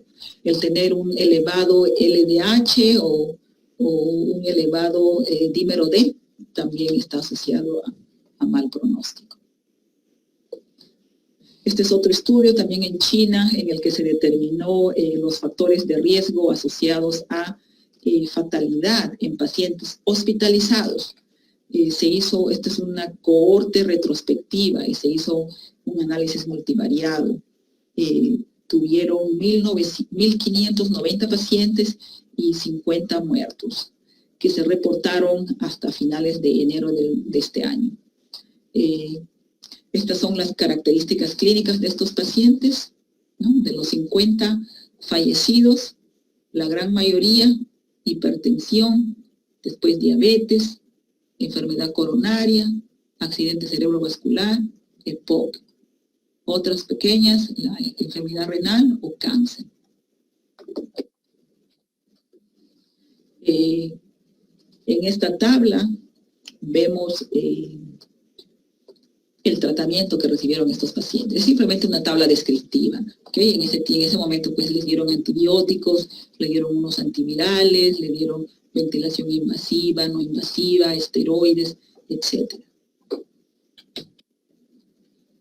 Y entre las complicaciones de estos casos fatales, ¿cuáles fueron? La mayoría tuvo síndrome de estrés respiratorio agudo severo, fue casi el 90%, un 60% tuvo una infección sobreagregada bacteriana, la mitad tuvo shock séptico, un 20%, que es bien alto, tuvo coagulación intravascular diseminada, y también lo que vemos, ¿no? Falla renal, que requiere diálisis. Entonces, se vio pues que la edad, cuanto mayor edad tienes, cuanto mayores factores de riesgo cardiovascular tienes, vas a tener mayor riesgo de morir. Y también se vio que en este caso el nivel de la procalcitonina, un nivel de procalcitonina elevado también es, como decir, un factor predictor. Eso.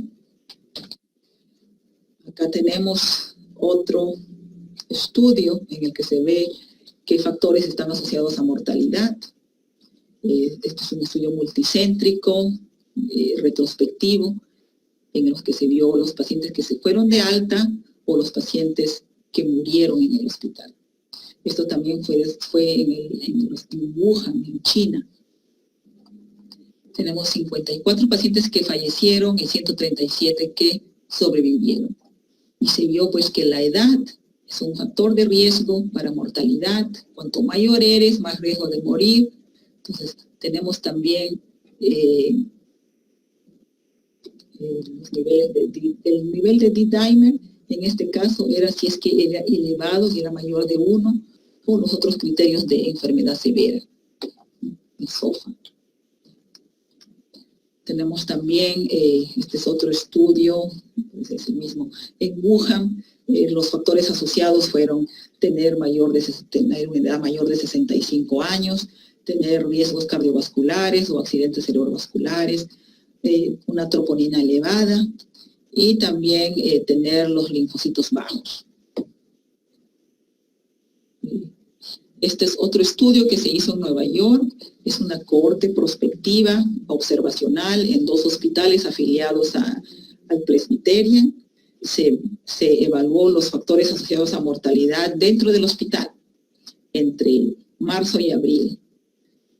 Fueron 1.150 pacientes, de los cuales 257 fueron pacientes críticos, que estuvieron en la unidad de cuidados intensivos. Y pues se vio que la edad, la enfermedad cardíaca, la enfermedad pulmonar obstructiva crónica o también enfermedad pulmonar intersticial y también elevación del dímero D o de la interleuquina 6 estuvieron asociados a mortalidad. ¿Cuáles son los factores que se asocian a no mejoría durante el seguimiento de estos pacientes? Este es un estudio que se hizo en Wuhan y se vio pues que el ser varón, el toser demasiado, tener mucha flema, tener síntomas generales como dolor muscular o un estado de nutrición pobre, como por ejemplo la albúmina, que es un marcador indirecto, ¿no? de la nutrición, y tener una condición severa o crítica, fueron asociados a no mejoría. En otras palabras, mayor riesgo de fallecer. Este es otro estudio que se hizo en Italia, en la región de Lombardía. Se evaluaron los factores de riesgo asociados a mortalidad en pacientes en UCI. Se vio que nuevamente la edad, el ser varón, tener el colesterol elevado, la diabetes, el EPOC, fueron asociados a mortalidad. Y también pues tener hipoxemia severa, ¿no? También fue un factor asociado a mortalidad. Tenemos también aquí factores asociados a mortalidad en pacientes que requieren cuidados críticos. De hecho, en muchos hospitales aquí en Estados Unidos, el objetivo fue evaluar estos factores a los 28 días, ¿no? Evaluar la mortalidad dentro del hospital, en la UCI, y ver la variación entre hospitales, ¿no? En lo que respecta al tratamiento y pronóstico de estos pacientes con COVID-19. Fueron 65 hospitales entre marzo y abril, e incluyeron 2.215 pacientes. O sea, fue una cohorte multicéntrica. Entonces vemos pues que la edad, el ser varón, el ser obeso, tener enfermedad coronaria, tener cáncer activo, o tener compromiso de enfermedad, ¿no? Con la escala del SOFA, del hígado o compromiso renal, fueron asociados a mayor mortalidad. Y también se vio algo muy interesante, que los hospitales que tuvieron menos de 50 camas de UCI tuvieron mayor mortalidad. La razón, pues, probablemente pues no tengan muchos intensivistas, o es un hospital pequeño, de repente no tengan mucha experiencia, no lo sé, pero eso fue lo que se encontró. Con respecto al embarazo,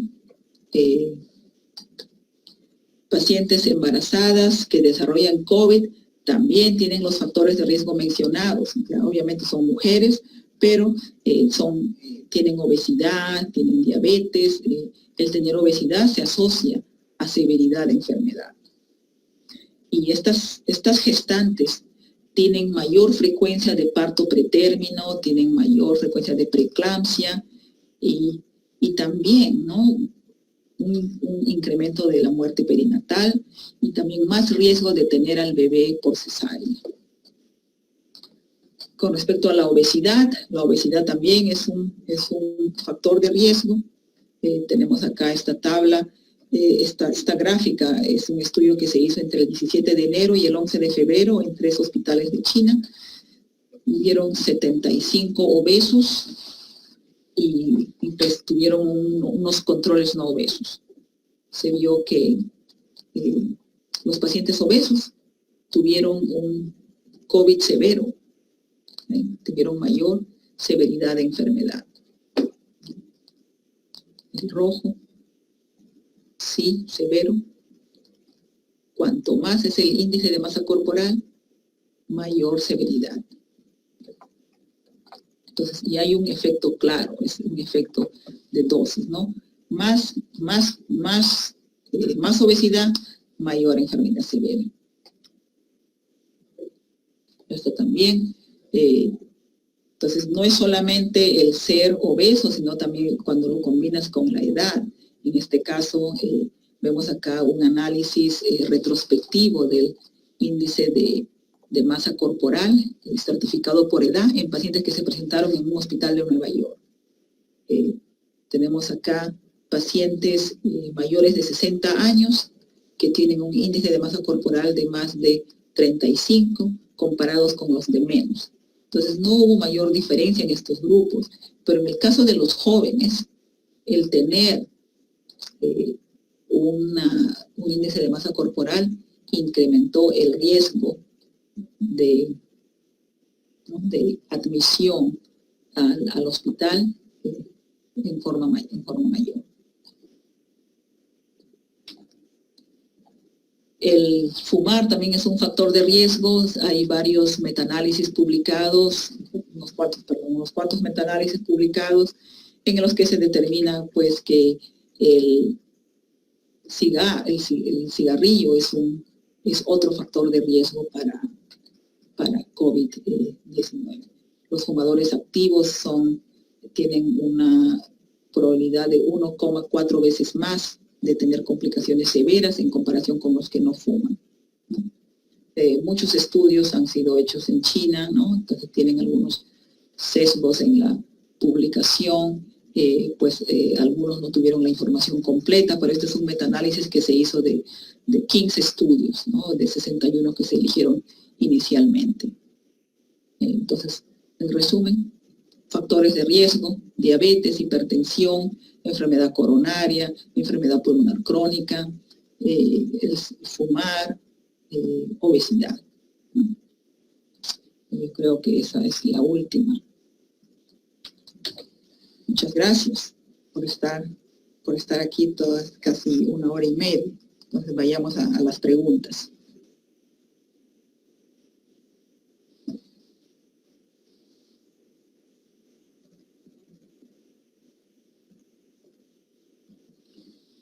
Listo, doctora. ¿Puede abrir la sección del chat que está abajo en el Zoom? Chat. ¿Dónde encuentro el chat? Al costado de Share Screen.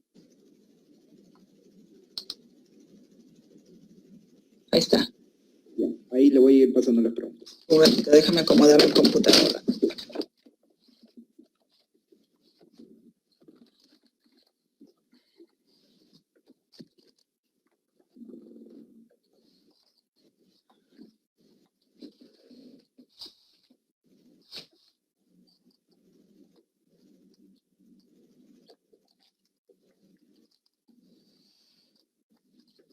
A ver. Una pregunta. Pregunta 1. ¿Cuántos infectados pasan por cada una de las 4 etapas de infección?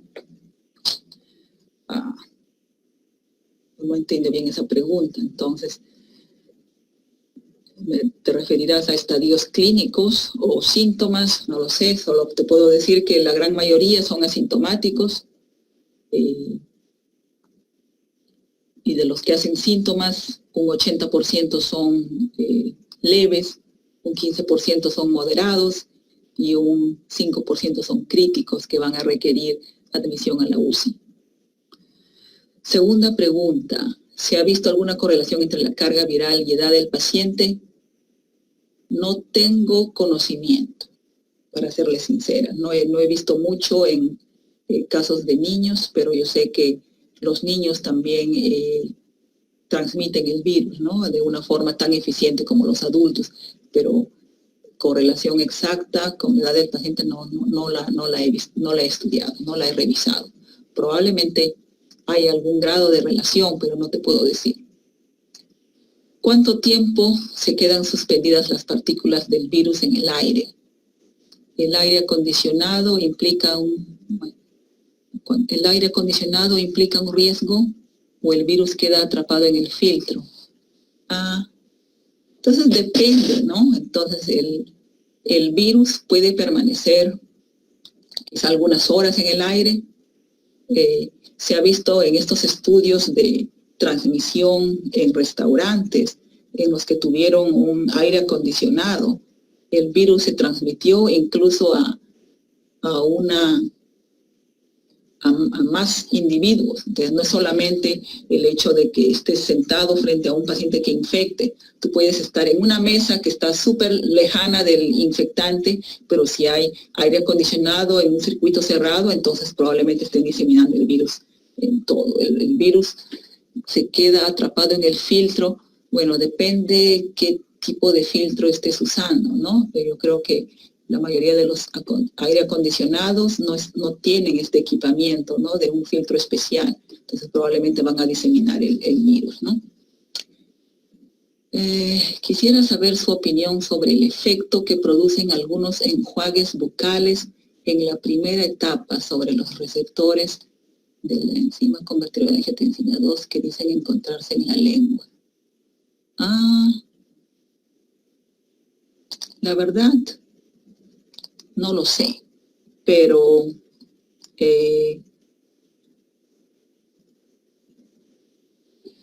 la transmisión es básicamente, ¿no? El contacto, y luego te tocas la nariz, lo respiras, va a la mucosa nasal, orofaringe. La verdad no he visto estudios de enjuagues bucales, ¿no? Pero yo te puedo decir que sí, que hay receptores de la angiotensina 2 en todo el cuerpo. En mayor o menor medida están expresados ahí. En realidad no sé la respuesta, ¿no? Pero siguiente. ¿En qué momento estaría indicado realizar la prueba molecular y serológica? La prueba rápida molecular es alternativa para el diagnóstico en caso de no tener al alcance la prueba molecular en PCR.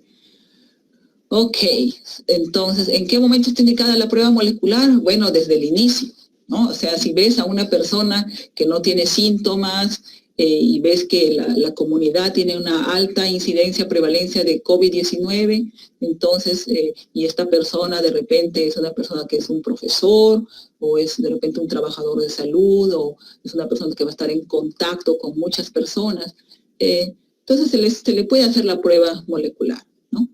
Y ahí vas a ver si sale positiva o no. Si la prueba molecular sale positiva, eso significa que esa persona, y no tiene síntomas, probablemente se ha infectado en la última semana, ¿no? Y está en un periodo súper infeccioso.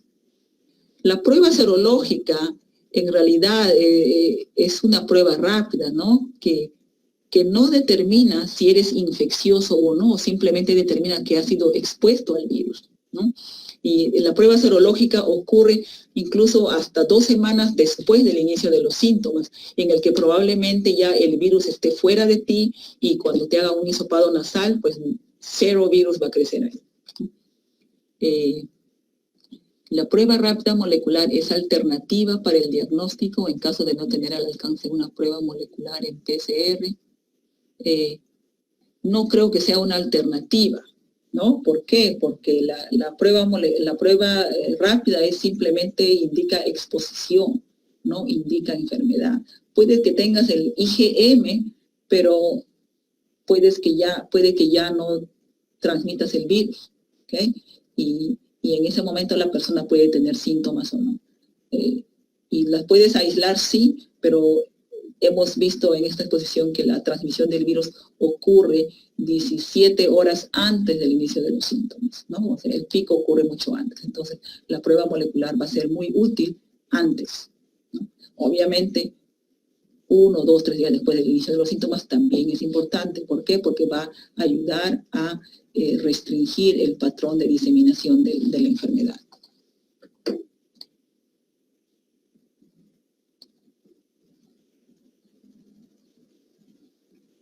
¿Cómo es que la hipertensión es un factor de riesgo para hacer COVID severo? En realidad, no es solo la hipertensión, es la combinación, ¿no? O sea, muchos estudios reportan de manera individual la hipertensión, la obesidad, pero en realidad es como una especie de combo, porque el hipertenso, por lo general, también es obeso y también es diabético. Entonces, todo ese combo el que te hace susceptible, ¿no? ¿Y por qué te hace susceptible? Bueno, en parte quizá tenga que ver la cascada del eje renina-angiotensina. Entonces vemos que en personas hipertensas, ¿no? Hay una predominancia del eje renina-angiotensina para la estimulación del receptor de la angiotensina 1.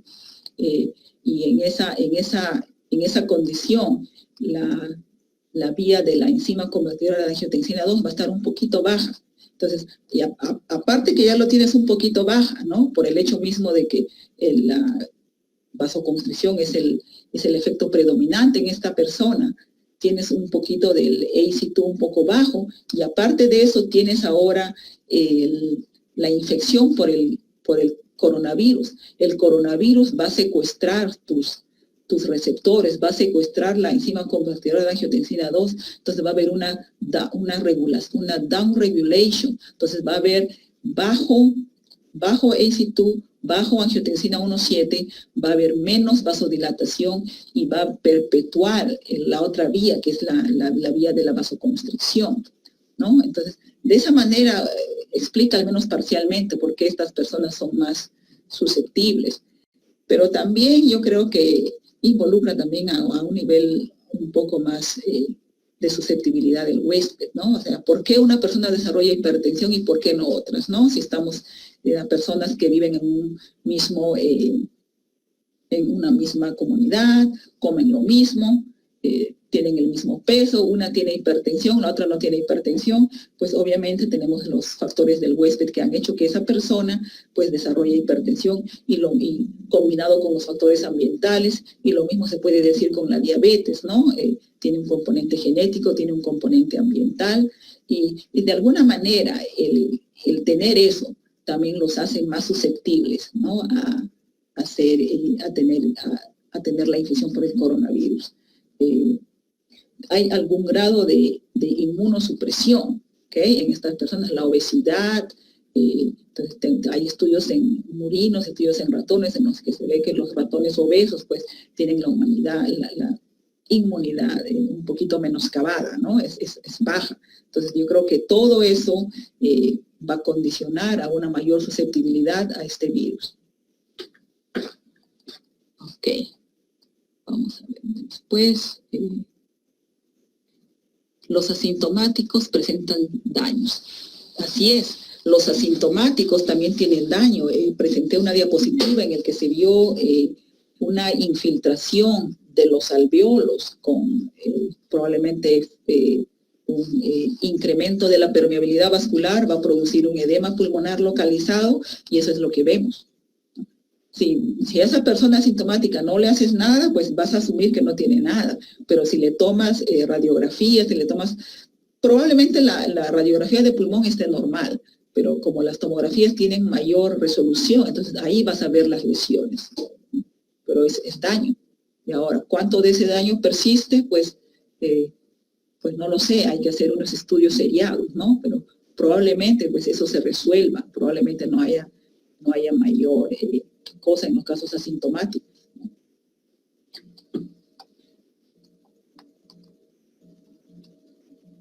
Mascarilla.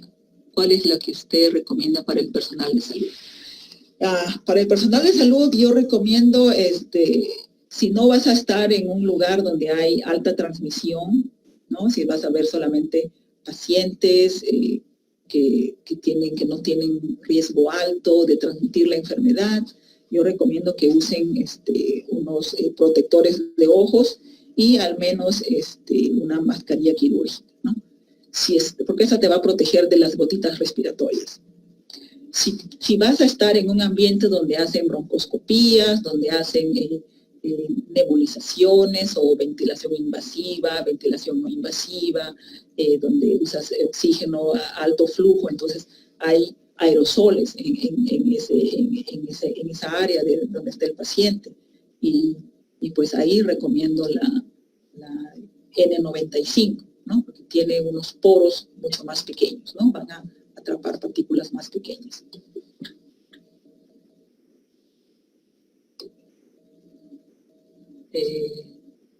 En base a la diapositiva de genes de los coronavirus que mostró, la vacuna que están creando está dirigida al gen S de la proteína Spike. Esto conferiría protección contra los otros tipos de coronavirus, ya que tienen ese gen. Si la respuesta es sí, entonces ¿por qué no se desarrolló una vacuna previamente después del brote? Pues la verdad no he leído mucho sobre las vacunas, ¿ok? Así es que estaría especulando qué regiones, pero obviamente la proteína del Spike es una región candidata fuerte para las vacunas, ¿no? ¿Por qué? Porque es la región que se une al receptor y conferiría protección contra los otros coronavirus. Yo creo que probablemente haya un cierto grado de inmunidad cruzada, ¿no? Pero sería bueno ver los estudios una vez que se haga una vacuna y después ver si esa persona vacunada, si es expuesta a los otros coronavirus, ver qué tanto es el grado de protección ¿no? Porque lo demás ya es especulación.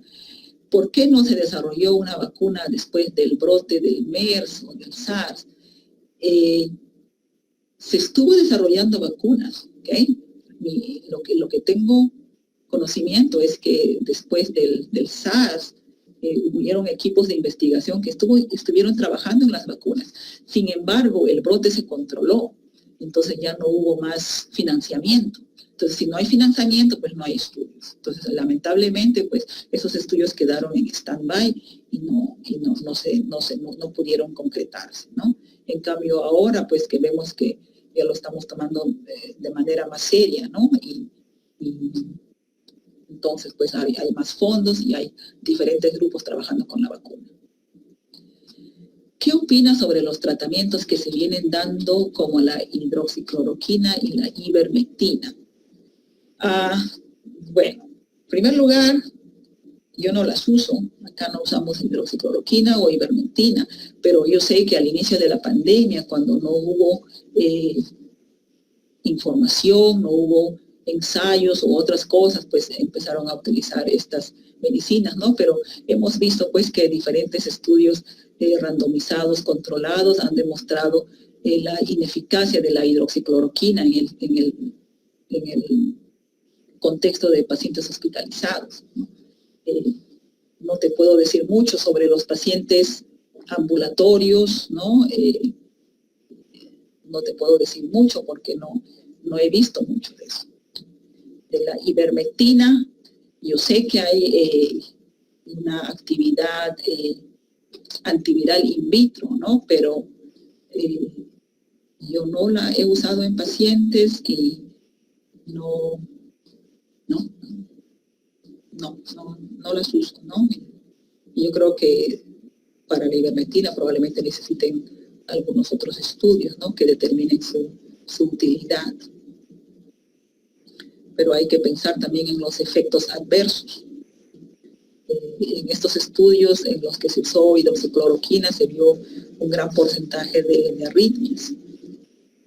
Y también hay que ver que esta droga se ha utilizado de manera continua en el pasado y ahora para condiciones reumatológicas, ¿no? Entonces, si vas a usar demasiada hidroxicloroquina y ves que no tiene mucha utilidad, entonces se pueden gastar las reservas para los otros pacientes, ¿no? Yo creo que hay que también pensar en eso. ¿Cuál es el significado clínico de persistencia de la IgM y de la IgG? Bueno, la IgM es la que se va a producir primero, ¿no? Es la inmunidad humoral que indica, ¿no? Una exposición cercana, una exposición reciente. La IgG indica una exposición que ya es un poco más, que ha requerido un cierto tiempo, ¿no? La persistencia, no te podría decir, pero persistencia no significa infectividad, ¿eh? Algunas personas pueden tener las IgGs por meses, ¿no? Y pues es bueno, ¿no? Entonces, yo creo que la eficacia de las vacunas también se va a medir cuánto tiempo estén esas inmunoglobulinas G circulando, ¿no? Lo ideal sería pues, que estén años. Pero como toda respuesta inmune, la respuesta no es constante, permanente, va a alcanzar un pico y de ahí va a declinar, ¿no? Lo que no queremos es que decline tan rápido. ¿Algún comentario sobre las secuelas cardiovasculares del COVID-19? Yo no soy cardióloga, ¿ok? Pero en pacientes con COVID-19, como vemos, un factor de riesgo es la enfermedad coronaria, o sea, estos pacientes ya tienen un daño cardíaco, ¿no? Y cuáles son las secuelas, pues habrá que estudiarlo, ¿no? Lo que sí he visto es pacientes con COVID severo, ¿no? Que ya han estado unos 2 meses en la UCI. Yo los he visto en la clínica, yo he visto a esos pacientes y pues tienen unas lesiones pulmonares muy, muy malas, ¿no? Tienen fibrosis, tienen bronquiectasias, ¿no? Y yo creo pues que esas son secuelas crónicas que vamos a estar viéndolo una vez que estos pacientes pues salgan de la UCI y vayan a la clínica. En un inicio hubo gran controversia sobre si el virus fue modificado maliciosamente por los humanos. Desde su conocimiento genético, ¿cómo se determina si esa manipulación ocurrió o no? Bueno, pues sí ha habido mucha especulación al respecto, ¿no? Si fue manipulado o no, pero en realidad no te puedo decir. No es mi opinión personal, ¿no? Pero yo creo que esto ha sido una probablemente evolución, ¿no? de los virus, ¿no? El ser humano tiene contacto con animales y siempre hay riesgo potencial de zoonosis, ¿no? Y esa es la teoría que se está manejando ahora, ¿no? Pero también se ha postulado eso, ¿no? Que fue una modificación o un virus que se escapó de un laboratorio, ¿no? La verdad no te podría decir. La única manera de saber si fue manipulada, bueno, pues tú haces un secuenciamiento de ese virus y lo comparas con otras que las tienes guardadas en un laboratorio, pues, y si hacen un match, probablemente salió de ahí, ¿no? Pero hasta ahora no he visto algún virus secuenciado de un laboratorio que haya sido reportado desde el inicio o antes de la pandemia. ¿Algún comentario sobre la altura como factor protector a contagio del COVID? Bueno, sí, se ha hablado un poco sobre la altura. Yo creo que hay que hacer unos estudios, ¿no? En pacientes de altura, pacientes a nivel de mar y ver qué es lo que pasa. Lo que sí he visto es que no es que en altura no suceda lo que vemos aquí a nivel de mar, ¿no? El síndrome respiratorio agudo severo. Eso también sucede. Yo he visto casos publicados en las alturas. Me parece que hay uno que salió del Cusco, ¿no? En el que se vio también un síndrome severo. Yo creo que en parte es la densidad poblacional, ¿no?